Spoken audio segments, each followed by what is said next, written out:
खाओगे तो आपका हाथ जलेगा। और सबसे इम्पोर्टेंट चीज है कि गैस का निकलना बंद होना जरूरी है। जब तक कि गैस का निकलना बंद नहीं होगा तब तक आग नहीं बुझेगी। अभी जब आग लगेगी तो हो सकता है ये सीधा आग निकले या फिर हो सकता है इस दिशा में निकले, किसी भी दिशा में निकले, आपको परेशान नहीं होना है। ये देखिए जैसे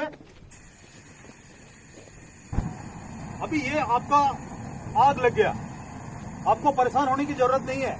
ये आग अभी इस दिशा में लग रहा है, हो सकता है कि ये रेगुलेटर लीकेज हो और ये आग सीधी दिशा में लगे। यहाँ पे आपका ऑप्शन है कि आप रेगुलेटर को बंद कर सकते हो, ठीक है। यहाँ आपका ऑप्शन है कि आप रेगुलेटर को बंद कर सकते हो, लेकिन अगर इस पूरे के पूरे रेगुलेटर में रिसाव हो रहा है और आग पूरी सीधी दिशा में जल रही है तो आप इसको बंद नहीं कर पाओगे। उस केस में आपने क्या करना है, आपने सिंपल सा आप अपने घर में जो आपका चादर हो, बेडशीट हो, आपने वो लेना है। उस बेडशीट को आपने जाके पानी में गीला करना है। गीला करने के बाद ये आपका बेडशीट, आपने ध्यान रखना है कि ये जो हाथ है आपका, हाथ बाहर की तरफ नहीं रहे, ये जो हाथ है वो अंदर की तरफ रहे। और अंदर की तरफ लेकर के आपने सिंपल सा इसको ये कर देना है। ये आपका आग बुझ गया।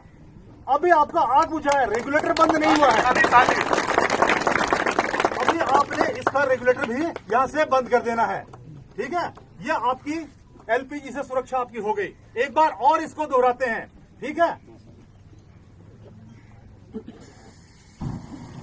ठीक है, ये आपकी आग लगी हुई है, दोनों दिशा में आग लग सकती है। पहला तो आगे। और अगर पूरे के पूरे रेगुलेटर में अगर आपके आग लग रही है, जहां से रिसाव हो रहा है, तो ये आग सीधी निकल रही होगी। तो आपने सिर्फ ध्यान ये देना है कि आपको पैनिक नहीं होना है। आपने सिंपल सा एक चादर, जो भी आपके घर में एक चादर है, फटा जैसा भी हो, आपने ध्यान रखना है वो फटा ना हो। उसे आप सिंपल सा पानी में गीला कीजिए। पानी में गीला करने के बाद आपने ये ध्यान रखना है कि आप हाथ जो है चादर से बाहर नहीं होना चाहिए। आपका हाथ चादर से बाहर नहीं होना चाहिए। हाथ को आप अंदर की तरफ ढक लें और अंदर की तरफ ढकने के बाद आप आराम से इसको इस तरह लपेट दीजिए। आप लपेट देंगे, इसको इस तरह ठोक दीजिए ताकि चारों तरफ से ये आपका आग बुझ गया। अब आग सपोज बुझने के बाद इसका रेगुलेटर आपका खराब है, रेगुलेटर बंद करने के बाद भी आपका गैस का रिसाव बंद नहीं हो रहा है, तो आप इसको उठा करके किसी खुले जगह में डाल दीजिए, पहला चीज। और दूसरा, अगर आपका रेगुलेटर ठीक ठाक काम कर रहा है तो आप जब ये बुझ जाए उसके बाद आप इसका यहाँ से रेगुलेटर कपड़े के ऊपर से आप आराम से बंद कर दीजिए, ठीक है। आपका डर कम हुआ। कोई है जो